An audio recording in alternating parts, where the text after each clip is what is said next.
Good morning to you all. I never referred to Dr. Chris Kirubi by his name because I never believe in Africa you ever refer to your father by his name. So I always refer to him fondly as chairman. Nothing gave me or gave the chairman more pleasure, with, of course, the exception of working on his next business venture.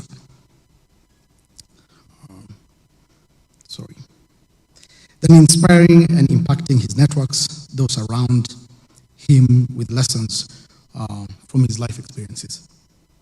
I met Dr. Chris Kirubi 7 years ago when I joined DHL Express, and he had insisted that he must recruit the next head of the business personally. It was quite intimidating the first time I met him. But these first impressions would quickly be dispelled, and that you would see he was a kind and gentle giant, firm but fair, and honest to the hilt. I was privileged to not only work closely with him, but to also learn and engage with him in a personal way that will forever have an impact on my life. What seemed to make Dr. Kirubi stand out was his uncanny ability to quickly understand business strategies and approaches from start to finish. He relied on his numerous years of experience and gut feelings and put his personal guarantee behind every venture he pursued. Chairman brought a lot of integrity and knowledge of the industry to me, and he looked at things objectively. He had a really good feeling for the bumps on the road and how to overcome them. As a dear friend, I remember when I went to him and I said to him that I was getting married. He looked at his calendar and he cleared his whole calendar on the specific day and said he would be there.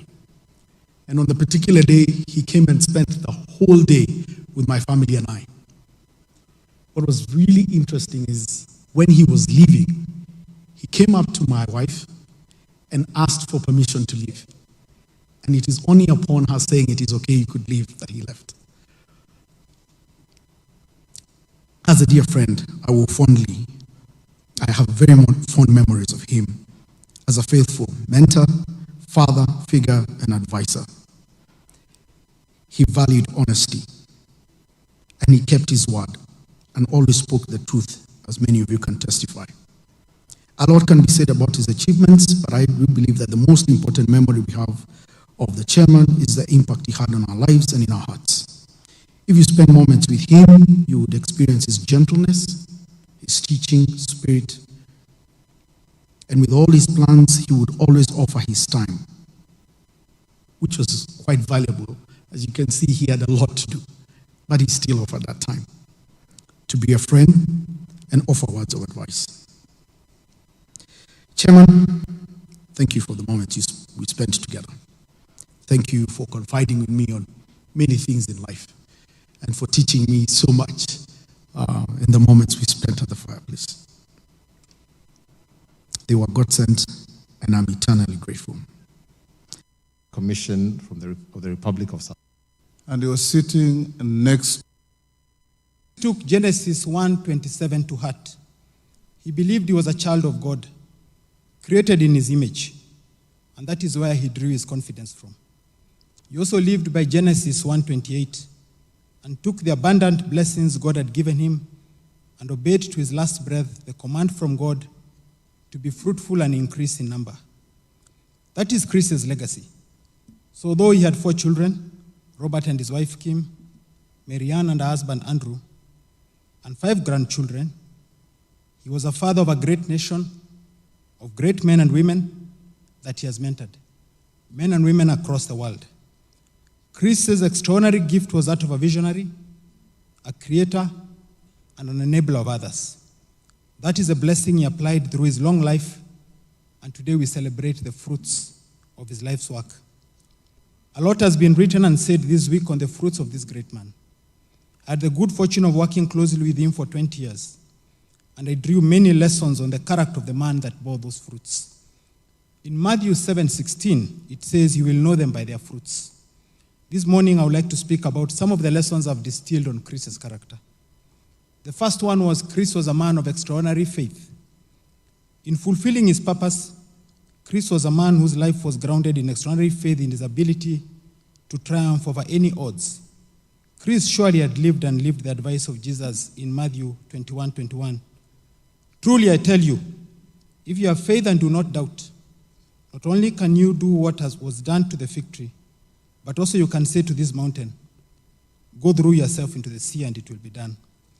And there's a lot of testaments that are being given of what this man of faith did.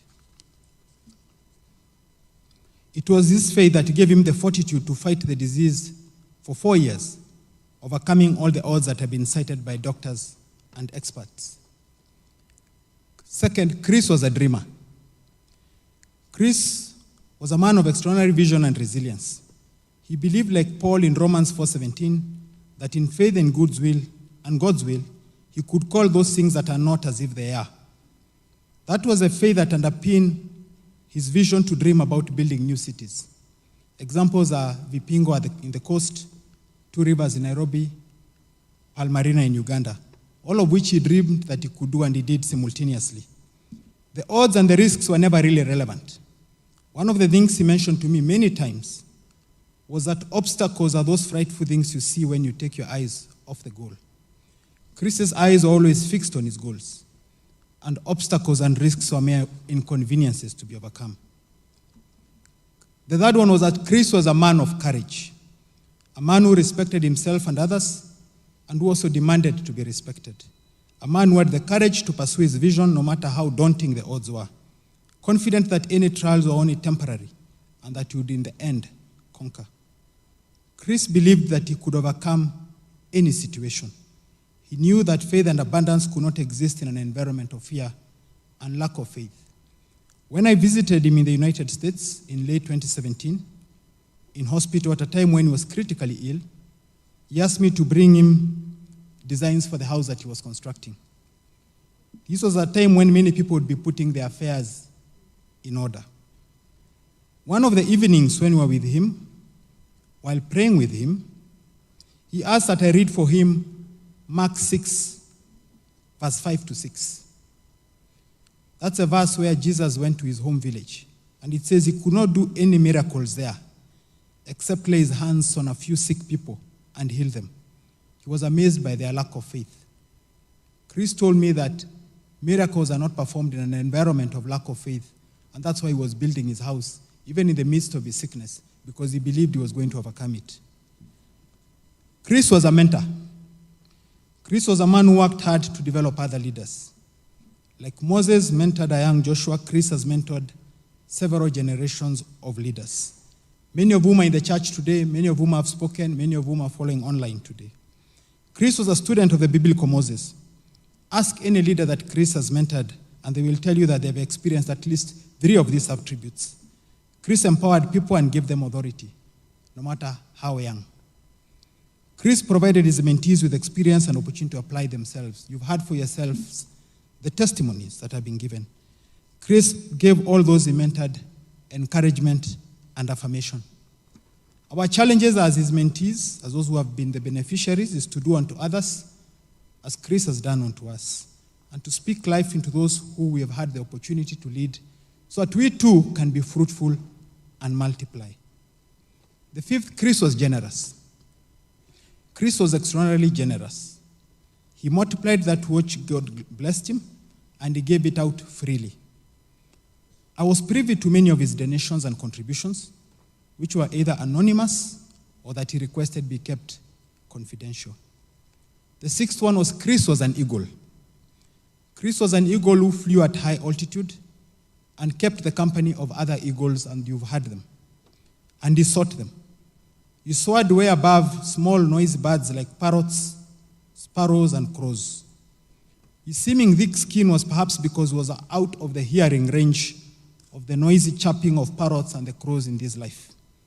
He was a true eagle who soared way above the chattering parrots, and that is probably why many people never really understood him. Seventh, Chris was a lover of knowledge. Chris loved knowledge. He educated himself to the highest possible level. He constantly challenged his assumptions and was constantly innovating. He was a man surrounded by books in his office, at home, and in his bags. He carried books wherever he went, and he bought books wherever we traveled. Finally, he enabled many people to acquire knowledge. And I've seen Governor King there, and he can give you testimony to the 250 people who have students who've gotten scholarships in Vipingo, courtesy of Chris. Chris heeded the advice in Hosea 4:6. My people are destroyed from lack of knowledge. Finally, Chris loved life, and he was not anxious. Chris ate life with a big spoon. In an empire as large as his, it was inevitable that at any given time, one or two of his companies would be facing one challenge or another. Chris had reasons to be anxious. However, Chris was never anxious, even in the face of seemingly daunting and overwhelming personal challenges. Chris lived Paul's advice in Philippians 4:6. Do not be anxious about anything, but in every situation, by prayer and petition with thanksgiving, present your requests to God. And the peace of God, which transcends all understanding, will guard your hearts and your mind. This is my honest and faithful account of this great man that we lay to rest. Matthew 7:16 has given us the scale to weigh the worth of a man, and says, you shall know them by their fruits. It goes on to say that every good tree bears good fruit. Chris has borne good fruit. He was a good man. He was a great man. He was a man of impact, a creator, a man who fulfilled his purpose, a man who employed the extraordinary talents that God had given him in obedience of God's command to be fruitful. The great writer and poet George Bernard Shaw must have had men like Chris in mind when he penned that immortal poem, A Splendid Torch. This is a true joy of life, the being used for a mighty purpose, the being a force of nature instead of a selfish clod of ailments and grievances, complaining that the world will not devote itself to making you happy. I'm of the opinion that my life belongs to the whole community, and as long as I live, it is my privilege to do for it whatever I can. I want to be thoroughly used up when I die, for the harder I work, the more I live. I rejoice in life for its own sake. Life is no brief candle for me. It is a sort of splendid torch which I got hold of for a moment, and I want to make it burn as brightly as possible before handing it on to future generations. Chris was thoroughly used up by the time he rested. His life belonged to the whole community. He worked to the end. He obeyed God's command and was fruitful. His faith shines through in his works and the lives of those whom he has touched. Christopher John Kirubi has fulfilled his purpose, and we thank God for his long and fruitful life. He did not do this alone. And on his behalf, I thank all those who worked closely with him, those who loved him, and enabled him to achieve all that he did in his lifetime. I thank God for having given me the rare opportunity to directly share with Chris what he meant to me, and to personally thank him for all that he has been and done in my life. Christopher John Kirubi now belongs to the ages.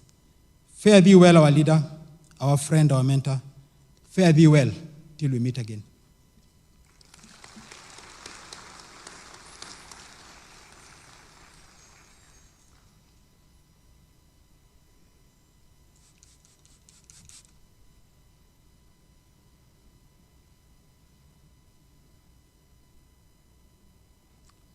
I'm glad to know I'm an eagle and not a chirping bird because of the time we spent with Chris.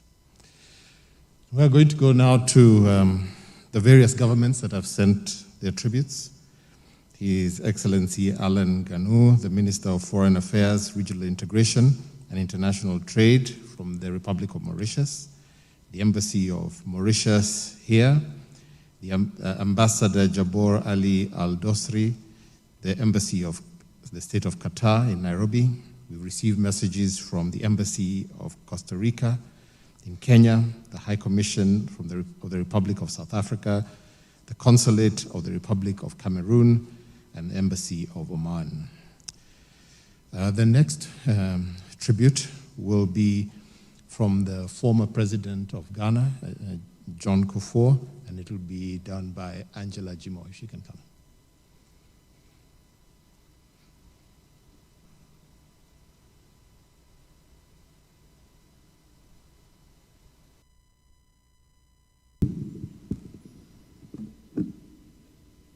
I called Christopher Jr. to come and play a flute.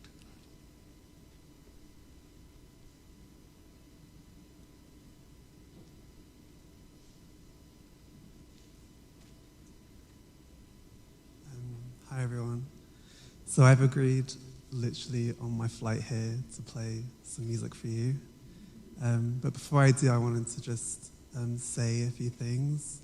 As everyone was speaking, I was reminded of a memory when I was really young and Guku would call me and he would always ask me about school and how I was doing.